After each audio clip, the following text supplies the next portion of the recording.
السلام عليكم ورحمة الله وبركاته.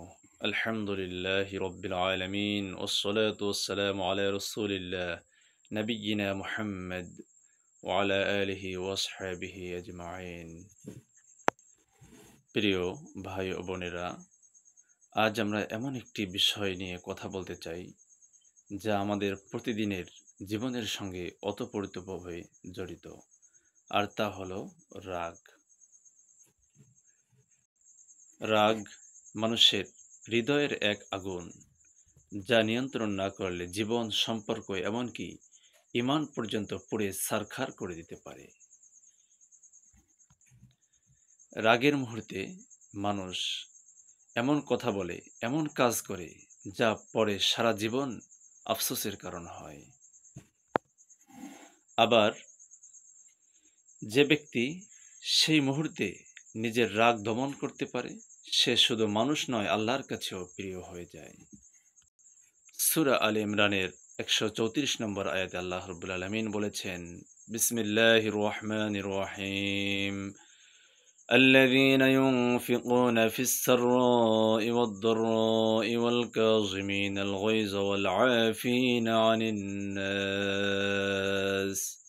যারা সুখে দুঃখে ব্যয় করে, যারা রাগ দমন করে এবং মানুষকে ক্ষমা করে, আল্লাহ তাদের ভালোবাসেন যারা সৎকর্মশীল। এই আয়াত থেকে বোঝা যায়, রাগকে দমন করা আল্লাহর প্রিয় বান্দাদের একটি বৈশিষ্ট্য। যারা রাগের সময় নিজেকে থামিয়ে রাখে, আল্লাহ তাদেরকে মুহসিন বা সৎকর্মশীল বলে অভিহিত করেছেন। রাসূলুল্লাহ সাল্লাল্লাহু আলাইহি ওয়াসাল্লাম বলেছেন, লাইসা শাদীদু বিসসুরআতি ইন্নামা শাদীদুল্লাযী ইয়ামলিকু নাফসাহু ইনদাল গাদাব। শক্তিশালী সেই ব্যক্তি নয় যে কুস্তিতে অন্যকে হারায়, বরং প্রকৃত শক্তিশালী সে যে রাগের সময় নিজেকে সংযত রাখতে পারে। অনেক সময় স্বামী স্ত্রীর মধ্যে সামান্য ভুল বোঝাবুঝির রাগের কারণে ঝড় ঝগড়া বড় বড় ধরনের ঝগড়ায় পরিণত হয়। মুহূর্তের রাগে কেউ কাউকে এমন কথা বলে ফেলে যা আজীবনের আঘাত হয়ে যায়। বহু ঘর ভেঙে যায় শুধু এক মুহূর্তের ক্রোধে। আবার কখনো কখনো দুই বন্ধুর মধ্যে ছোটখাটো ভুল হলে রাগের কারণে কথা কাটাকাটি শুরু হয়, সম্পর্ক চিরদিনের মতো শেষ হয়ে যায়। আজকের সমাজে আমরা দেখি, রাগের মাথায় মানুষ খুন করে ফেলে, তারপর আজীবন জেলে কষ্ট ভোগ করে। এক মুহূর্তের উত্তেজনা কত বড় ক্ষতি ডেকে আনে। দুই ব্যক্তি নবী সাল্লাল্লাহু আলাইহি সাল্লামের সামনে ঝগড়া করছিল। একজনের মুখ লাল হয়ে গেল, রাগে গরম হয়ে উঠল।